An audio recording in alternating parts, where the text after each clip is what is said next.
Hey all, and bringing something new to the community. This is a CGC comic book signed by Rob Liefeld on the front. Well, you might be asking, how much did I pay? Where did I get it? Well, actually, last year in October at the New York Comic Con, they had the CGC representatives there. You see, to submit a book, you have to have, it's very tough actually, you have to have, if your comic shop accepts submissions, and it's like you can't really just mail it in, but they have the representatives and the companies right there. So, and a couple of years ago, short story, I did submit CGC books about 10 years ago. I got 4 back. I eventually sold it, not for much. It was just seemed like the phenomena about hearing about it and just want to try it out, what it was about. But the reason I submitted some books this time was because it's probably a few of the books that I have that I thought was high quality and not really damaged, like to any major degree or even slight degree, and the significance it had for me. This one, Young Blood, qualified. What the qualified grade means to me is they can't 100% vouch for the signature, but it will not hurt the grade at all. That's what the qualified thing goes. I'm happy that they used this cover on the front image and not the back of the book. I just didn't like the back cover here. Now, the story of why did I submit this book? It's definitely not the greatest book, and far from it. But, it was a good era of my life back then. And I remember waiting in line getting this book. Image Comics. This was the very first Image comic book that was published. That you gotta understand. Spawn wasn't out. Other companies' books were not out. This was the very first Image comic book published. And I remember going to the stores then and following these hot artists, and there was like an energy just to the community, and it was so different, and that's what it represents to me. That's why I submitted it. Not only was it signed, which was a reason, but because it had a value to me of that era in comic books. And as I mentioned, it was the very first issue of Image Comics, of any comic book. And this cover is admittedly a classic. I like the guy's art overall, I gotta admit it.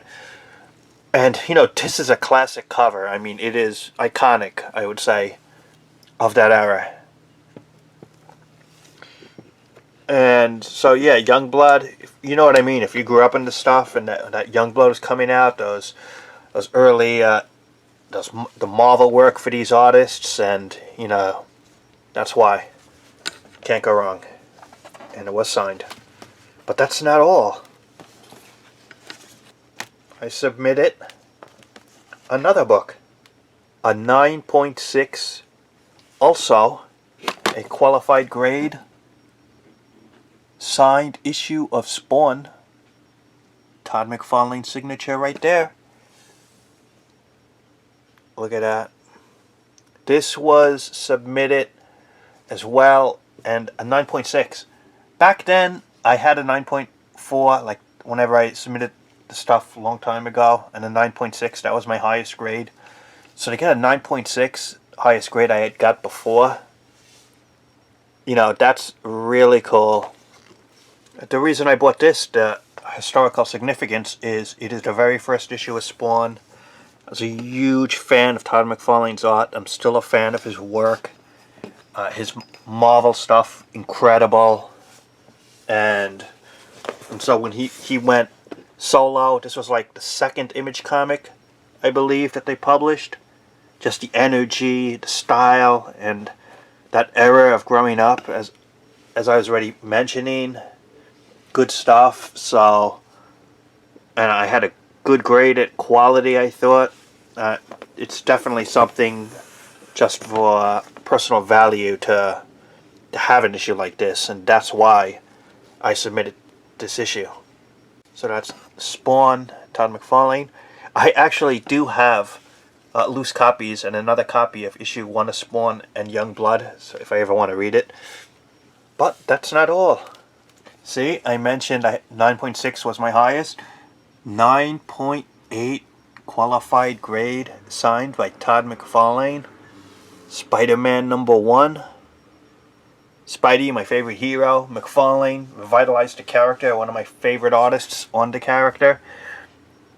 You know, how could you go wrong here? I actually got this signed at another New York appearance. It was not related to the Spawn appearance that I got signed. This was like a couple of years later that I met him again, and so and they were like signing one copy or something, and this is the book I got and brought with me. Everything I've been talking about significance, of personal value, of just good era, of comic books, and liking the artists, and you know, all of that, everything I mentioned before in this video applies here as well. And it was just such a hot factor to the comics. The comics were rolling, and so much is going right, and just this cover is such a classic. And I really can't believe 9.8, because you know, getting a 10 is almost impossible, so don't even go there.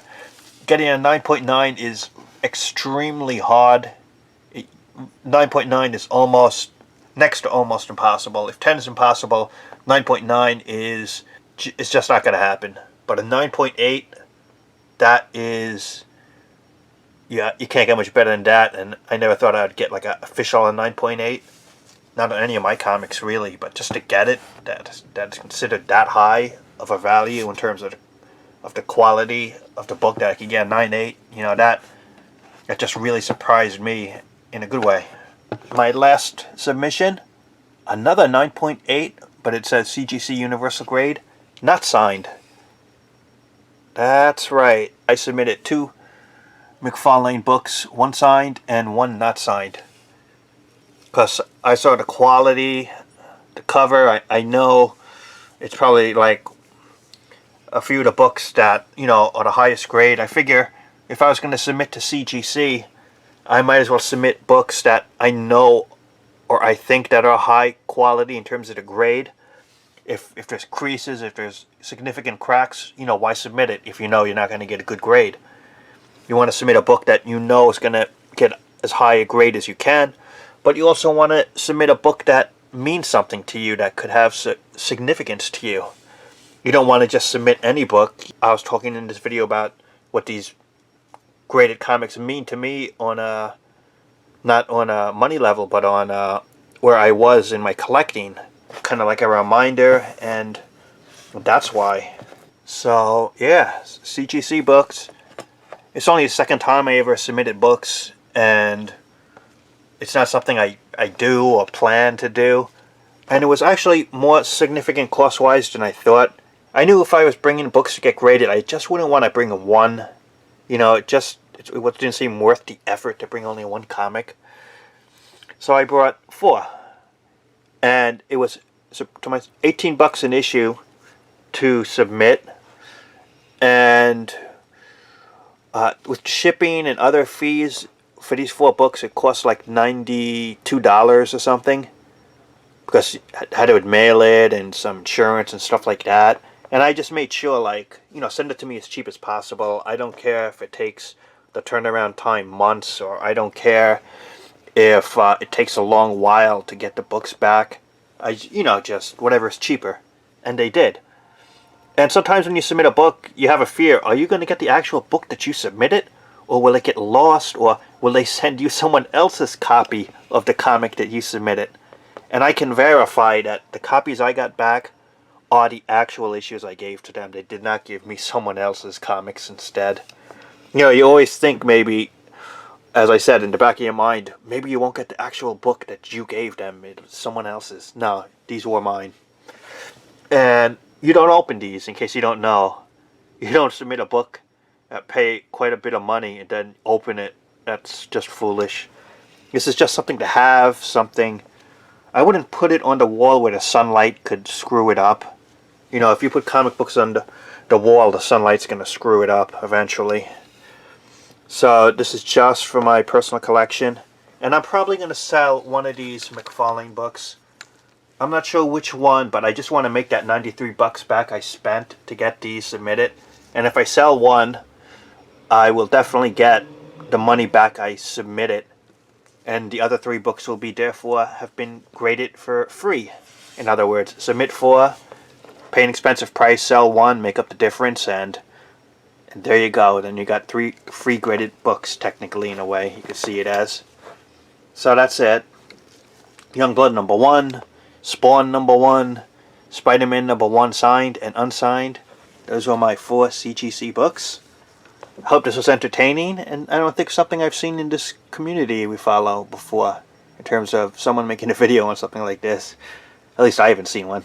And hopefully entertaining. Comment, subscribe, and thanks for watching.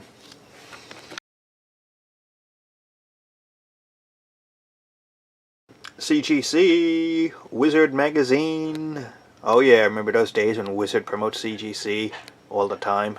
I'm surprised actually this company's still around, but they must be doing something right.